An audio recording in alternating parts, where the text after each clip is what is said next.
Bonjour, chers amis, je suis un membre de la diaconie, diacre, épouse de diacre. Je suis Martin Laliberté, nouvel évêque auxiliaire à Québec et nouveau évêque répondant pour le diaconat permanent. Il me fait plaisir d'être avec vous pour vivre cette récollection en ligne ou par vidéo. On devait se rencontrer en personne le 9 mai pour vivre un temps de récollection, mais les circonstances font qu'on ne peut pas le vivre comme on voulait le vivre. Alors, j'ai accepté d'enregistrer trois temps de réflexion autour du thème qu'on avait choisi pour la récollection du mois de mai. On avait choisi un thème qui était autour de comment vivre la mission en dehors du temple.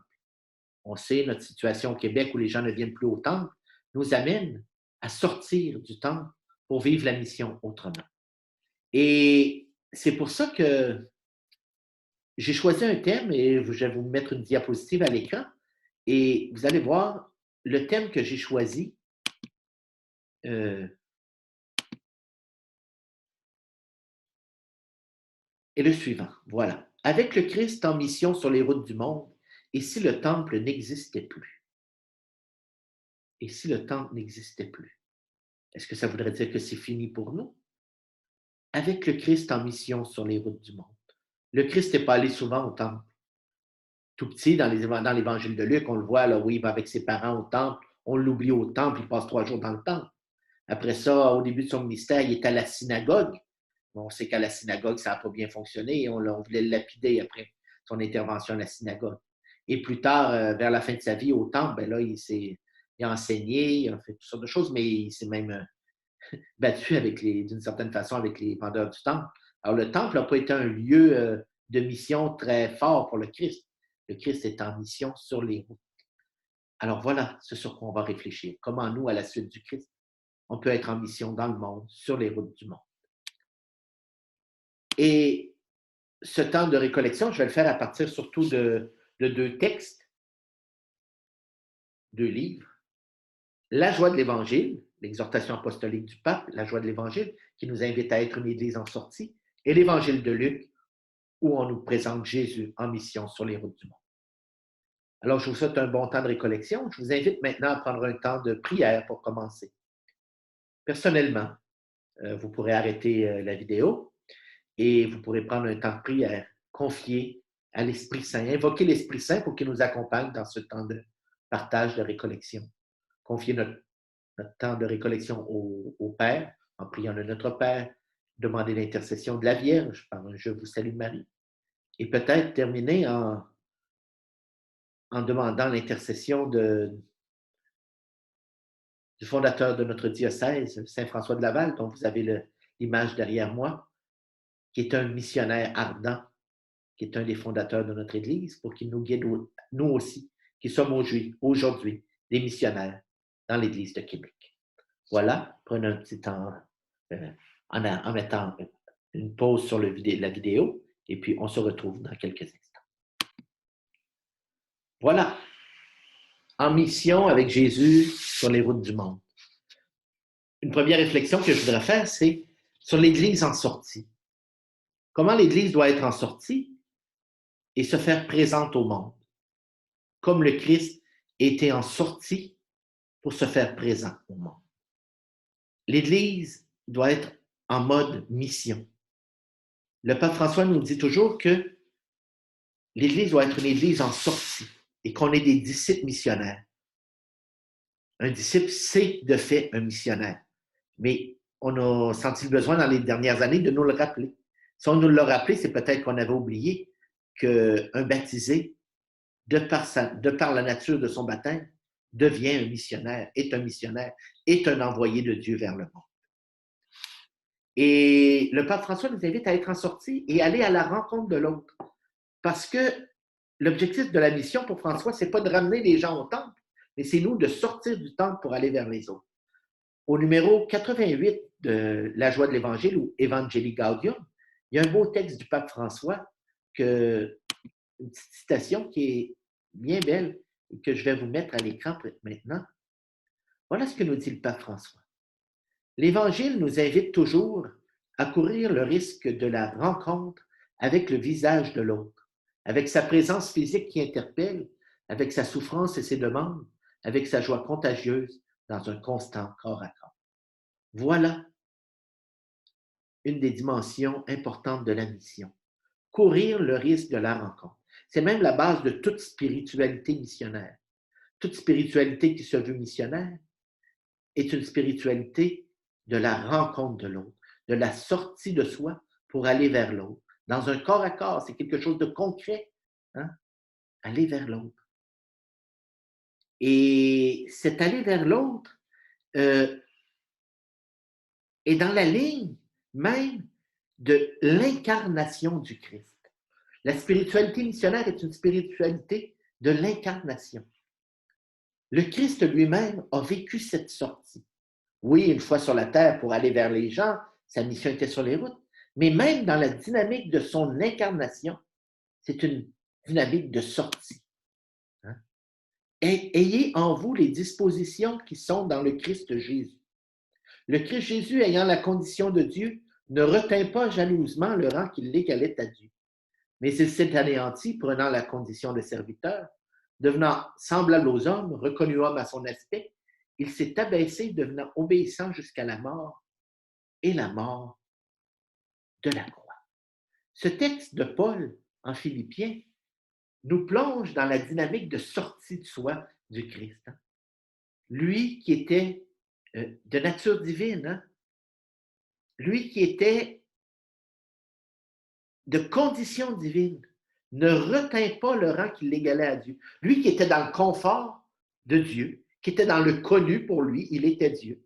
Lui qui était dans son confort, lui qui était dans le pareil, Dieu avec Dieu, a laissé le pareil pour aller vers le différent, vers l'être humain, a laissé le connu pour aller vers l'inconnu, l'incarnation comme être humain, hein? A laissé le confort de la gloire de Dieu pour sortir de la zone de confort vers l'inconfort d'être un être humain. Et pas n'importe quel être humain, un être humain qui est né dans une crèche, dans une mangeoire, pauvre parmi les pauvres. Voilà la dynamique de l'incarnation qui est une dynamique missionnaire, qui est une dynamique de sortie de soi pour aller vers l'autre. Alors, si le Christ l'a vécu même dans sa naissance, et après ça tout au long de sa vie, nous aussi, comme disciples missionnaires, on est appelés à cette dynamique de la sortie de soi pour aller à la rencontre de l'autre. Et ça aussi, aller sortir de soi pour aller à la rencontre de l'autre, ça veut dire accueillir l'autre dans ce qu'il est. Ça veut dire porter sur soi ce qui est important pour l'autre, ce qui fait sa vie. Toutes les dimensions de sa vie, de la vie humaine, pour nous, disciples du Christ, doivent être importantes et doivent faire partie de ce qui nous préoccupe, de ce qui attire notre attention, de ce qui nous motive à l'action aussi. Il y a un beau texte de Vatican II, de Gaudium et Spes, que aussi je vais vous mettre à l'écran, qui est un très beau texte aussi, sur comment le disciple missionnaire doit faire sien tout ce qui est humain. Parce que c'est à cette humanité qu'il est envoyé. Les joies et les espoirs, les tristesses et les angoisses des hommes de ce temps, des pauvres surtout et de tous ceux qui souffrent, sont aussi les joies et les espoirs, les tristesses et les angoisses des disciples du Christ. Il n'est rien de vraiment humain qui ne trouve écho dans leur cœur. Voilà, hein, ce mouvement de sortie de soi pour aller vers l'autre, mais pour accueillir aussi ce qui fait vivre l'autre, ses joies, ses peines, ses angoisses, ses espoirs. Tout ça, l'accueillir parce que je vais vers lui pour le rencontrer avec ce qu'il est, comme il est, dans ce qu'il est. Un beau texte aussi pour nous parler de ça, de cette présence de Dieu qui est à l'œuvre, c'est le texte du Magnificat, qui nous parle justement de comment le missionnaire doit porter en lui ce qui fait vivre l'autre. Comment le missionnaire doit être porteur des aspirations du monde. Et ce texte-là, c'est le Magnificat. La jeune femme, Marie, qui a accueilli le message de l'ange, c'est pas une jeune femme en dehors de la vie de son peuple, enfermée chez elle, doucereuse et même des fois un petit peu éthérée, comme certaines images nous présentent la Vierge. Marie est une femme de son peuple qui porte dans son cœur toutes les aspirations de libération et de soif de vie de son peuple. Que nous dit le Magnificat? Surtout les dernières lignes vers la fin. Hein? Quand Marie dit « Déployant la force de son bras, il disperse les superbes, il renverse les puissants de leur trône, il élève les humbles, il compte de bien les affamés, renvoie les riches les mains vides. » Ce Dieu qui est venu la visiter, qui habite en elle, ce Dieu qu'elle exalte, c'est le Dieu qui libère son peuple. Hein? C'est le Dieu de l'Exode, c'est le Dieu qui fait sortir le peuple d'Égypte, c'est le Dieu qui est l'espoir de son peuple pour une libération de l'oppresseur. Marie est une femme de son peuple et elle porte en elle. Et Marie est la première missionnaire. Alors, tout au long de sa vie, en voyant agir son fils, elle a porté tout ce qui faisait la vie de son peuple, ses peines, ses joies, ses angoisses, ses tristesses, comme nous le dit le texte de Vatican II d'Audium et Spes. Marie, c'est cette femme-là qui portait tout ça dans son cœur. Et nous, comme missionnaires, on doit être à l'exemple de Marie, porter les aspirations, les soifs et les fins de vie de nos frères et sœurs en humanité. Il y a quelque chose aussi qui est important dans la spiritualité missionnaire, c'est de savoir que si on est en sortie vers l'autre, qu'on va vers l'inconnu peut-être, qu'on va vers, on sort de notre zone de confort, on doit le faire dans la confiance.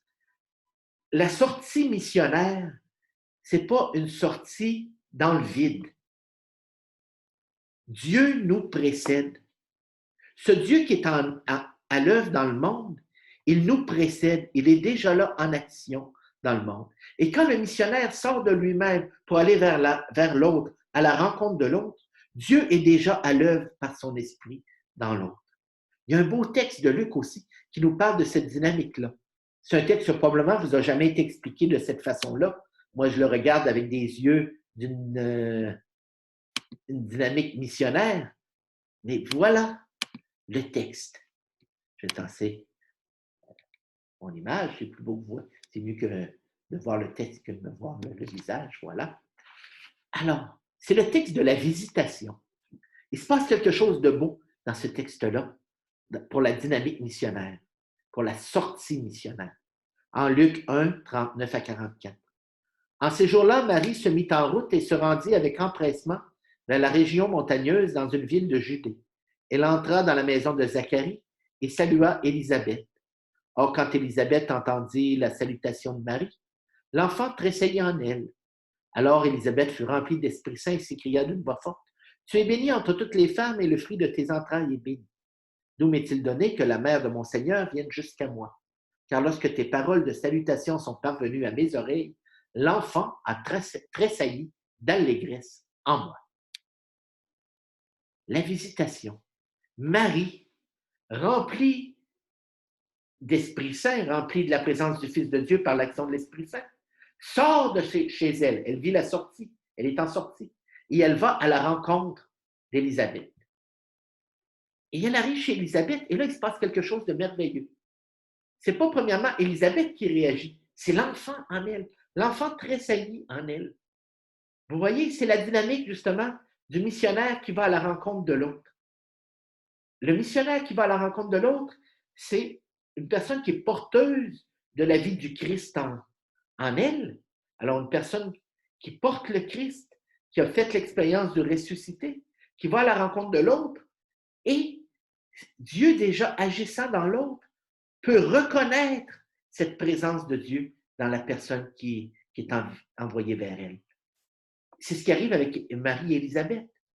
Marie, pleine de la présence de Dieu, va chez Élisabeth. Et là, c'est comme si le petit Jean-Baptiste, le fruit du don de Dieu à Élisabeth, reconnaît le fruit du don de Dieu à Marie, qui est Jésus dans le ventre de Marie.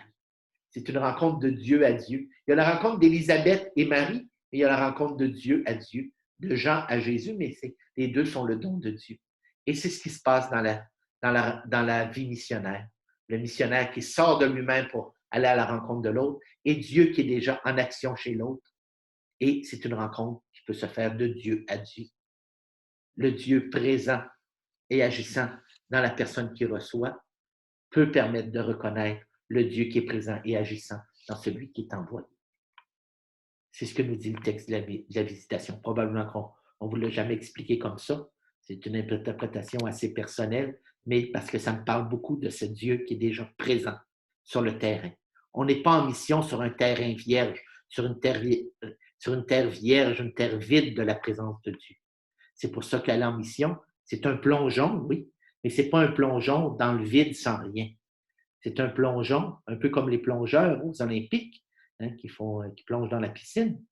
Alors, ils font le plongeon en sachant, en faisant confiance à leur entraînement et en faisant confiance qu'il y a de l'eau en bas. Si ce n'était pas entraîné et il n'y avait pas d'eau, ils ne sauteraient pas. Alors, c'est un saut dans le vide, mais un vide qui est rempli. Premièrement, c'est comme si l'entraînement était la présence de Dieu en moi et l'eau qui accueille en bas, c'est la présence de Dieu en l'homme. C'est ce qui se passe dans la dynamique missionnaire. Pas Jean-Paul II, mais plutôt François, disait la même chose aux séminaristes français à Lourdes en 2014. Je vous encourage à apprendre à connaître le monde auquel vous serez envoyés. Ah, hein? Les aspirations, tout ce qui fait la vie du peuple. Vous êtes envoyés vers eux, apprenez à le connaître et à inscrire en vous le réflexe de la sortie de vous-même, de la rencontre de l'autre. La préférence pour les personnes les plus éloignées est une réponse à l'invitation du ressuscité qui vous précède. Alors, la préférence pour les personnes les plus éloignées, les plus pauvres, les plus marginalisées, les exclus, comme dans le Magnificat de Marie. C'est une réponse à l'invitation du ressuscité qui vous précède et vous attend dans la Galilée des nations. Dieu est déjà à l'œuvre, il nous attend. Si on va à la rencontre, il est déjà là. Et en allant aux périphéries, on touche aussi le centre. Parce qu'on pense qu'on s'éloigne en allant vers la périphérie. Mais non, parce que si le Christ nous y attend, c'est lui qu'on y rencontre dans l'autre. Et en le rencontrant dans l'autre, ça nous ramène au centre, parce que le centre de nos vies, c'est le Christ. La joie de l'Évangile, Evangelii Gaudium, numéro 265, François dit la même chose aussi, mais d'une autre façon. Le missionnaire est convaincu qu'il existe déjà, tant chez les individus que chez les peuples, grâce à l'action de l'Esprit, une attente, même inconsciente, de connaître la vérité sur Dieu, sur l'homme, sur la voie qui mène à la libération du péché et de la mort. L'enthousiasme à annoncer le Christ vient de la conviction que l'on répond à cette attente. Alors, allez annoncer le Christ sur le terrain de l'autre, allez témoigner du Christ. Comme je le disais, on n'arrive pas dans un terrain vague, une terre vide, hein? Mais une terre vierge, mais un terreau qui est déjà travaillé par Dieu parce qu'il y a une attente de Dieu chez lui. Voilà, le missionnaire en mission va sur le terrain de l'autre parce que là, il peut y rencontrer Jésus-Christ déjà à l'œuvre. Alors ça, c'est important aussi pour le mouvement de sortie, pour nous donner confiance dans la sortie, pour y aller sans peur parce que le Christ nous y attend.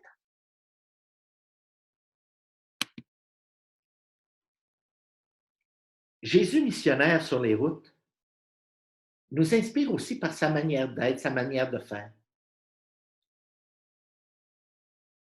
Il y a un beau texte aussi dans l'Évangile de Luc qui est vers la fin, qui est un texte où Luc met Jésus en scène.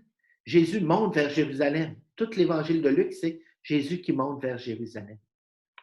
Et Jésus, en montant à Jérusalem, passe par Jéricho. On sait qu'à Jéricho, il a rencontré Zachée. On va en parler dans une autre vidéo. Mais là, avant d'arriver à Jéricho, il rencontre quelqu'un sur la route. Et ce qui se passe entre Jésus et cette personne-là sur la route nous donne beaucoup d'indications aussi sur comment être en sortie vers l'autre et comment l'Église, qui est en mission dans le monde, le fait en dehors du temple. Et elle ne doit pas, quand elle va en dehors du temple, apporter le temple avec elle quand elle va chez l'autre. Je m'explique avec un texte que vous allez reconnaître.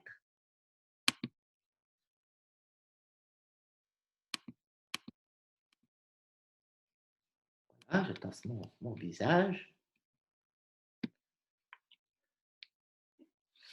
Alors que Jésus approchait de Jéricho, un aveugle mendiait assis au bord de la route. Entendant la foule passer devant lui, il s'informa de ce qu'il y avait. On lui apprit que c'était Jésus le Nazaréen qui passait.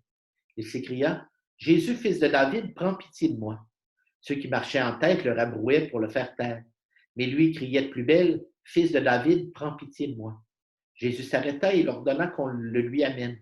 Quand il se fut approché, Jésus lui demanda, « Que veux-tu que je fasse pour toi? » Il répondit, « Seigneur, que je retrouve la vue. » Et Jésus lui dit, « Retrouve la vue, ta foi t'a sauvé. » À l'instant même, il retrouva la vue. Il suivait Jésus en rendant gloire à Dieu. Et tout le peuple, voyant cela, adressa une louange à Dieu. Ça, c'est en Luc 18, 36 à 43. Alors, comme je disais, Jésus s'en va vers Jérusalem. Il est en marche avec une foule de disciples qui le suivent. Il y a une foule qui le suit. Il monte vers Jérusalem. Plusieurs pensent que Jésus va accomplir sa mission, être proclamé roi. Ils le suivent avec confiance. Et Jésus marche, la marche de l'histoire. Jésus qui va accomplir sa mission. Et il marche. Il marche. Et là, qu'est-ce qui se passe? Jésus, en marchant, il y a une foule qui marche. Et puis là, qu'est-ce qu'il y a? Il y a un homme qui est assis en marge du chemin et qui ne voit pas. Alors que tous les autres marchent avec une vision de vers où ils s'en vont. C'est la marche de l'histoire avec une vision de l'histoire. Il y a un homme qui est en marge de la marche. Il est assis, alors que tous les autres sont debout. Les autres marchent, lui il est assis, et l'histoire passe, et il ne la voit pas passer. Et là, il fait comme plusieurs pauvres dans l'histoire de l'humanité. Il lui reste un recours, il crie. Il crie. Combien de pauvres encore aujourd'hui crient? Hein? Marie l'a dit dans son Magnificat. Il compte de bien les affamés, disperse les superbes, élève les humbles. Ce cri de Marie pour la libération de son peuple, lui, il le crie parce qu'il le vit, non seulement en espoir, mais il le vit dans sa chair. Il a besoin d'être libéré. Il a besoin, et tout ce qu'il peut faire, c'est crier, comme de nombreux pauvres et de nombreux exclus et marginalisés encore aujourd'hui. Et puis là, qu'est-ce qui se passe? Les bien-pensants le rabrouent. On ne veut pas t'entendre. Encore aujourd'hui, dans notre monde, combien de personnes ne veulent pas entendre le cri des pauvres? Ça dérange. Dérange-nous pas. Nous autres, on s'en va. Puis toi, tu n'es pas là, tant pis pour toi. On passe, nous autres. On s'en va. On sait où on s'en va. On ne veut pas entendre le cri des pauvres. Mais Jésus l'entend. Et c'est là qu'il se passe quelque chose de beau. Jésus arrête. Et Jésus ne pouvait pas ne pas arrêter. Parce que si Jésus n'arrête pas, ce qu'il s'en va faire à Jérusalem perd tout son sens. Parce que Jésus s'en va nous délivrer, nous libérer du péché, de la mort. Il vient élever les humbles. Il vient combler de faim les affamés. Alors, s'il en laisse un sur le bord du chemin en s'en allant à Jérusalem, ce qu'il va faire à Jérusalem n'a plus de sens. Et Jésus s'arrête. Jésus arrête la marche de l'histoire pour un pauvre, un marginalisé, un exclu. Qui c'est qui fait ça dans notre monde aujourd'hui? Et Jésus arrête. Et là, il se passe quelque chose de beau. Jésus lui demande, « Que veux-tu que je fasse pour toi? » Voyons, c'est un aveugle, il veut voir. Peut-être pas. Il est peut-être aveugle depuis tellement longtemps que c'est plus ça son problème le plus grave, sa plus grande préoccupation. C'est peut-être d'autres choses, il y a peut-être d'autres aspirations. Peut-être qu'à ce moment-là, c'est qu'il a vraiment faim, il a peut-être soif, il a peut-être le goût d'avoir d'autres vêtements, on ne sait pas. Jésus arrête et lui demande, « Que veux-tu que je fasse pour toi? » Et ça, pour une Église qui est en sortie, c'est important. Parce qu'on peut sortir du temple pour aller à la rencontre de l'autre, mais lui apporter chez lui le temple. J'arrive chez l'autre avec mon programme. J'arrive chez l'autre avec mes catéchèses que je veux lui imposer. J'arrive avec mes idées théologiques que je veux lui passer. Non, Jésus va à la rencontre de l'autre et c'est un dialogue qui s'instaure entre les deux. Que veux-tu que je fasse pour toi? Je ne présume pas de tes besoins. Je ne présume pas savoir ce dont tu as besoin. Quelles sont tes attentes, tes aspirations? Dis-moi-le. Je veux accueillir ce qui vient de toi. Et ça, pour l'Église missionnaire, c'est important. On doit aller sur le terrain de l'autre nu-pieds. Hein? Avec rien d'autre à offrir que la présence du Christ en nous, si on accepte d'aller sur le terrain de l'autre. Il faut être prêt à accueillir ce que l'autre nous apporte et, nous laisser transformer par ce que l'autre nous apporte. Faisons attention pour ne pas être en sortie et sortir du temple, mais traîner le temple en arrière comme un boulet qu'on traîne avec nous et qu'on veut imposer encore aux autres. On sort du temple, on en sort parce qu'on veut vivre la vraie rencontre de l'autre dans un dialogue fraternel. Oubliez nos idées préconçues, oubliez ce qu'on présume être le bien, ce qu'on pense qui est bien pour l'autre et accueillons ce qu'il veut bien nous dire, ce qu'il veut bien nous partager. C'est ce qu'a fait Jésus. Et le pauvre l'a dit, le mendiant l'a dit, l'aveugle l'a dit, et Jésus l'a guéri. Et là, il se passe quelque chose de merveilleux. Cet homme-là qui était en marge de l'histoire, qui était sur le côté de la route, qui était aveugle, maintenant peut avoir une vision pour le futur. Il voit. Il peut prendre la marche avec les autres et entrer dans la marche. Il est réintégré. Il n'est plus un exclu, il n'est plus un marginal. Il est entré dans le peuple de ceux qui suivent le Christ. Peut-être que si on vit une vraie rencontre avec le Christ, où le Christ présent en moi peut rencontrer le Christ déjà à l'œuvre dans l'autre, mais peut-être qu'on pourra marcher ensemble et marcher dans la direction du royaume ensemble. Voilà aussi ce que c'est être une église missionnaire en sortie. Accepter d'y aller avec la pauvreté. Ma seule richesse, c'est mon expérience personnelle du ressuscité dans ma vie. Et on va terminer en lisant quelques passages de l'encyclique, pas l'encyclique, mais l'exhortation apostolique, La joie de l'Évangile, quelques extraits, qui nous invitent justement à réfléchir à cette dimension de l'Église en sortie. Dans la parole de Dieu apparaît constamment ce dynamisme de la sortie que Dieu veut provoquer chez le croyant. Hein? Il y a des exemples dans la Bible, Abraham, Moïse, Jérémie. Hein?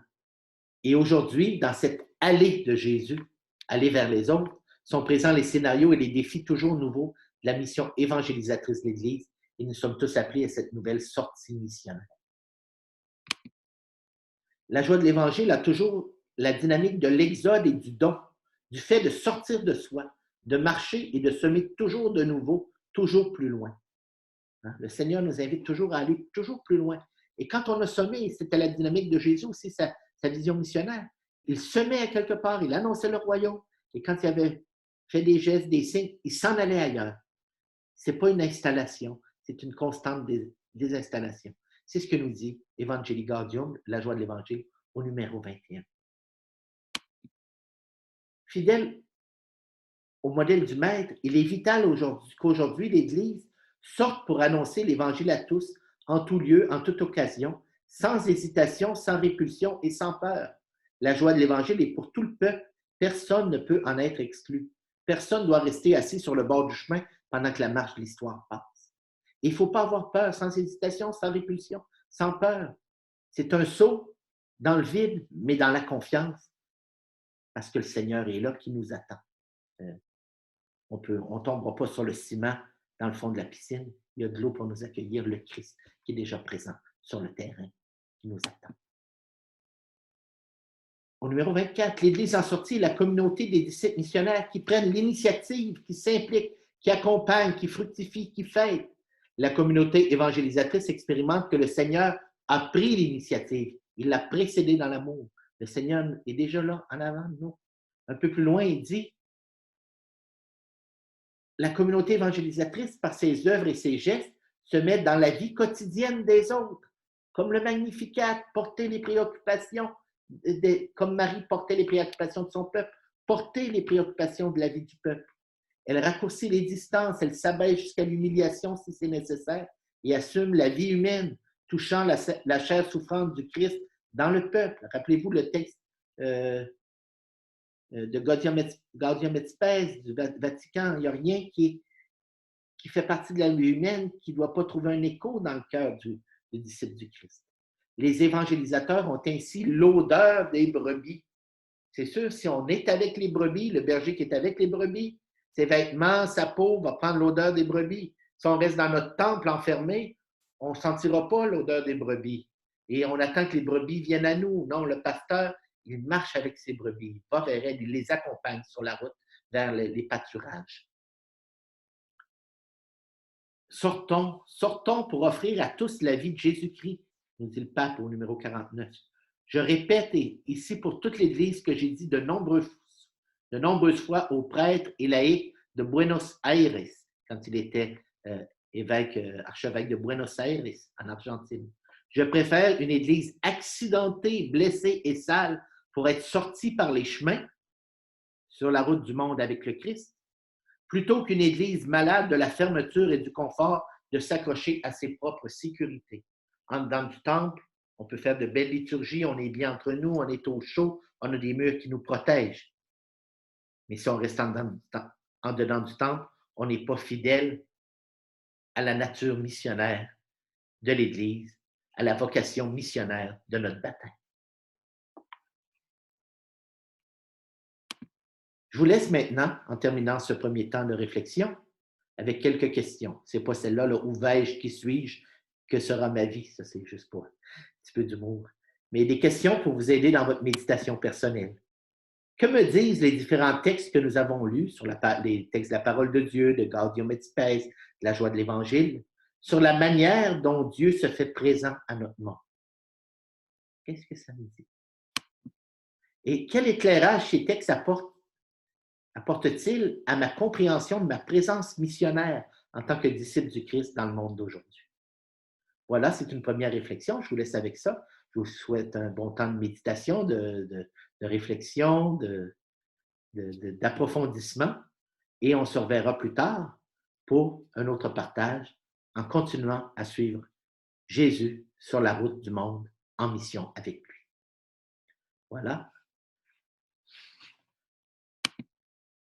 Un bon temps et on se retrouve plus tard. Merci. Au revoir.